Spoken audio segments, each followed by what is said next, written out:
It's in Mark 8:22 to 26. But before I go back and read it again, I want to introduce you to my favorite punctuation mark. And don't go to it yet, Jack. When I study the Bible, I like to write either in the margins or really what I do most of the time if I'm doing in-depth study is I'll print out a page of the passage and then I'll write all over the page and I'll draw lines and things that make it hard to read otherwise. So I won't normally ruin a published copy of the Bible that way, but I'll connect ideas that are related to each other by drawing lines between them, and I'll circle repetitions. So if people say the same word over and over again, I want to notice that and highlight the names of members of the Trinity, the main ideas. I draw symbols for certain themes, and I've developed like a sort of legend, a lectionary of symbols. So I have a particular symbol for water. I make a kind of water symbol. And for death, that comes up a lot in the Bible. For love, I draw a heart. Passages that provoke questions that make me say, when I discuss this, I want to ask Tiffany about this and see what she thinks. I'll write a question mark. Pithy statements that I like, something that I could take out of context and post on Twitter, I'll put an exclamation point. But my favorite are the bizarre statements that confuse me but also kind of excite me. And those get the best punctuation mark in the English language. It's called the Interrobang.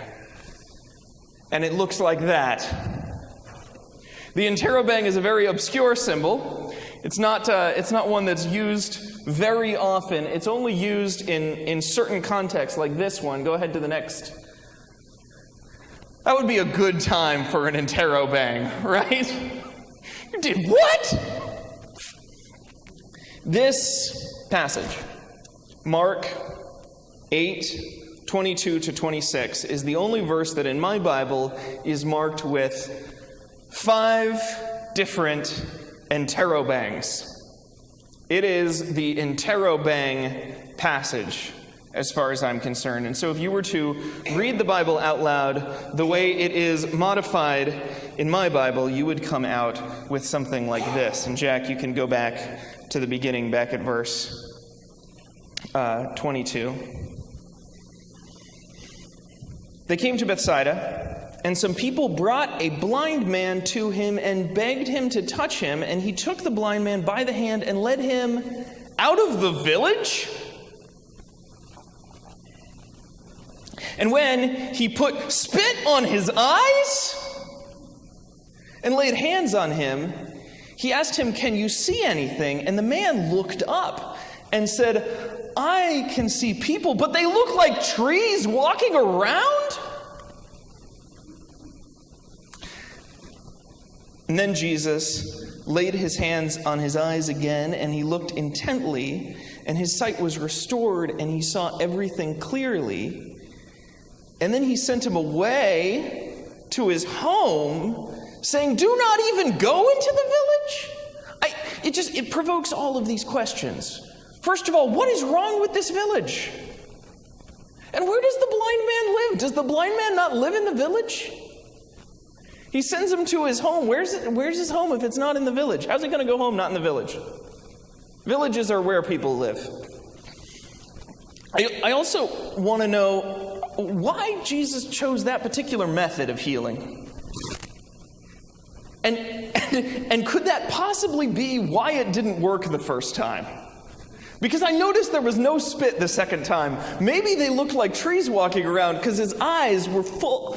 I mean, that's a little strange. Also, he's a blind man. How does he know what trees look like? I'm just saying. He's been blind. Well, as we entered Mark, I knew that we would get here. We've been doing a series on Mark. We're going to do 12 weeks all told, and I knew that this passage would have to be a part of it because it's so very, very Markan. this is maybe the markiest of the passages.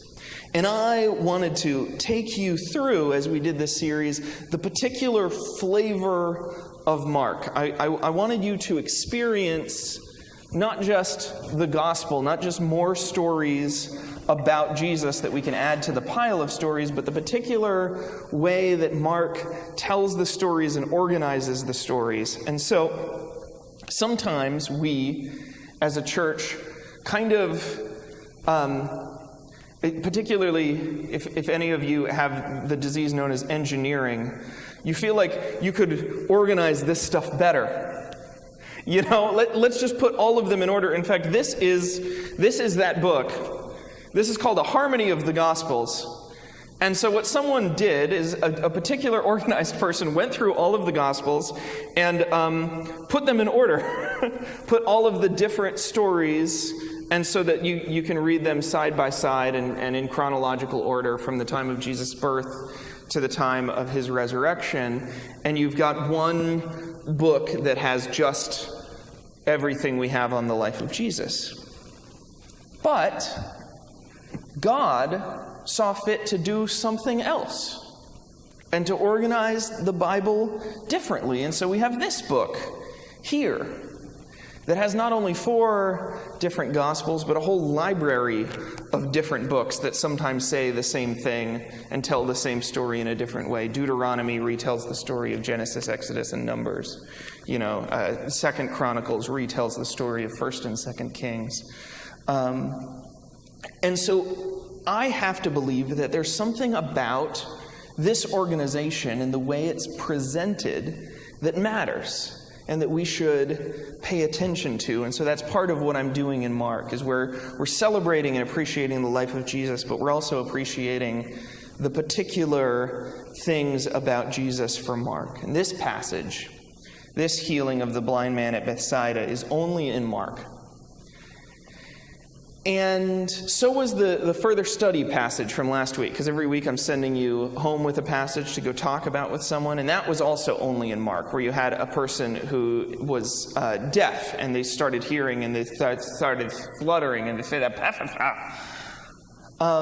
this is a uniqueness to Mark's record of miraculous healings. He records them differently from the other gospel writers. In a way that it seems sometimes the other gospel writers don't approve of. When they retell some of his stories, they change them a little bit. They redact them, they leave some of the details out, and they add other details, not conflicting details, but just different details that they think are more important. They usually leave like more, scholarly things about the surrounding area, whereas Mark's method tells you more about what it might feel like to be there. And there's something, the best word I can think of, and it's a word that has a negative connotation, but it's not a negative word. The word is dubious. The way Jesus heals, it's dubious. It's not that we should doubt it, the way it's described in Matthew, but that it is possible that you might. If you read that story and you hear about Jesus healing, he might come off to you as kind of a young amateur that's figuring things out as he goes. He heals differently every time. And so if you were John, and you were writing a gospel, John says at the end of his gospel that I wrote that you would believe that Jesus is the Christ, the Son of the living God, you might skip over that and cut straight to the conclusion, which is that the man was healed. Right? Or if you were Luke, who said at the beginning of his gospel, most honorable Theophilus, I have set to compile an orderly account, you might not include all of this disorderly stuff. And you can't write everything, so why write the stuff that's just going to be a little confusing and weird? It wouldn't help you accomplish your goal. But Mark is okay with weird. Why is Mark okay with weird? Because I believe that the reason he's okay with it is because if you were walking around with Jesus on that day, when he healed that guy, it would be weird. You would not be sure exactly what was going on. It'd be like a herd of kids around a box, and you're not even sure at all times who's Jesus and who's blind and who needs what. It'd be hectic, because life is hectic. Mark puts us into that same place when we read, so that in reading Mark and in engaging with it together, we experience that same kind of, wait, what's going on? What is this? Oh. That same kind of joyful, confused, excited place we get in the text, as it would be to be there on that day. And that's what good art does. It transports. It puts you into a place. I also think Mark recorded it this way for historicity's sake. I don't talk much about historicity. I don't think it's important, and I think it can get very liberal and kind of dangerous to start talking about the historical Jesus over and apart from the Jesus that we have written down here, right? This is what we have. But I tend to think that the way Mark records these stories is probably more historically accurate. That the details he mentions to us are probably there even in the other miracle stories that are recorded only in the other Gospels, and they just don't get mentioned. There were probably more incidents where, Jesus healed someone and they're like, oh, my arm still aches a little bit when I do this, and he heals them back more. I mean, that makes sense to me. That's just true to life. There are probably numerous times when, somebody calls out to Jesus and says, Lord, Son of David, help me. And he says, I'm sorry, what? I didn't hear you completely. Right? Like, that's just how the world works. But we don't always record those things. It's just like, do you ever watch a movie and you notice in the movie people are talking on the phone and they never say goodbye? It's just like, all right, you got the tapes? I'll be there in 20 minutes. And they're gone, and we cut to the next scene. They never say goodbye on the phone, because you know that phones end in goodbye, but that's not important to the story. And so, in some ways, we get a taste of what life would really be like. And it's recorded this way because it happened this way.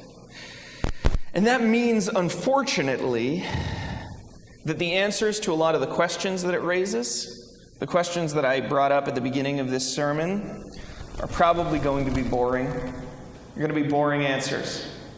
What is wrong with that town? Is something wrong with Bethsaida? I don't know, apparently. Yeah, there's something wrong with Bethsaida. Maybe it's a den of evil people. I mean, I don't have any indication of that other than here in Scripture, but it must have been familiar to the early audience that Bethsaida is not a good place to go back into if you're a newly seeing person. All right.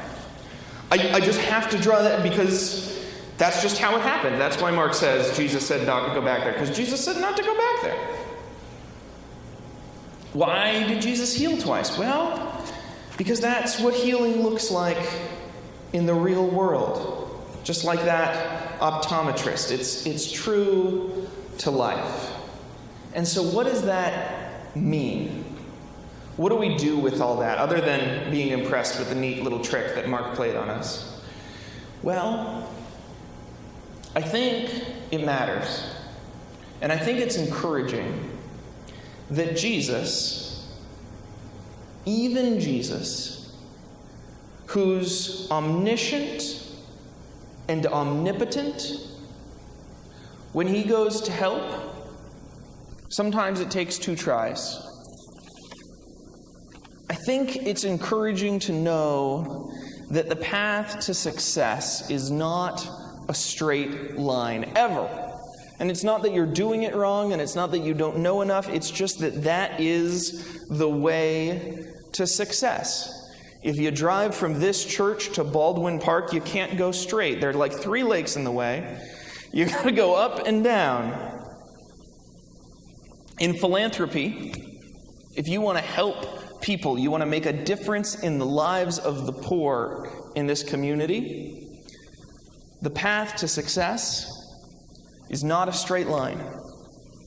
Usually, what it takes to help people is to go and to bring them something that they don't need, something that you think they would need, and then that's enough to start to build a relationship with them and to hear them say, you know, what I actually need is this.